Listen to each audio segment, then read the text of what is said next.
Elements allows you to customize the UI to the way you would like to work. So right now I've got a default workspace here. And what we can do, any of these tabs, we can just drag them out. So my resources, if I wanted to see those all the time, I can just drag these out.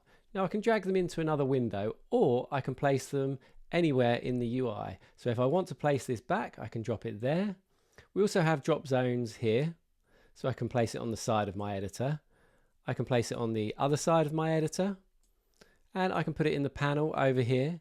I can also drop it into here, so we have a split pane, and the same goes for the other side. I can drop it in here and have a split pane there. We can also drop it at the top of the editor here, and I can drop it at the bottom of the editor, so it's really configurable. Now when you set up your workspace, you can also save these off as loadable defaults. So what I'm going to do now, I'm going to set up a workspace to how I like to work. So I'm going to drag the node browser out so I can see it down here, and I'm going to drag out the templates and put those here. And perhaps we would like to see the components as well, and I'm going to drop those down here. So now I can see my pages and my components. Now it is worth noting you can stack multiple things up, so I could put the resources down there as well, and now we have multiple things, and I can do that here as well. So the UI is really flexible.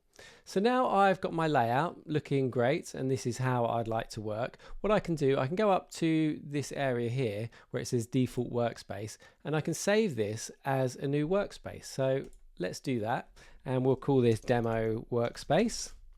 So let's go ahead and save, and now my demo workspace is available here. And I can go back to the default by clicking this button here.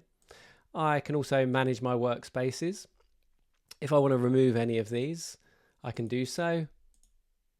And we can easily change between them. So I can click these and it loads up my workspace there. So this is great for taking advantage of larger monitors. You can ensure you can see everything you need in the UI. This is a great way to optimize your layout and get it working perfectly for you. If you have any more questions about laying out the UI in Elements, please hop over to the forum and one of us will help you out there.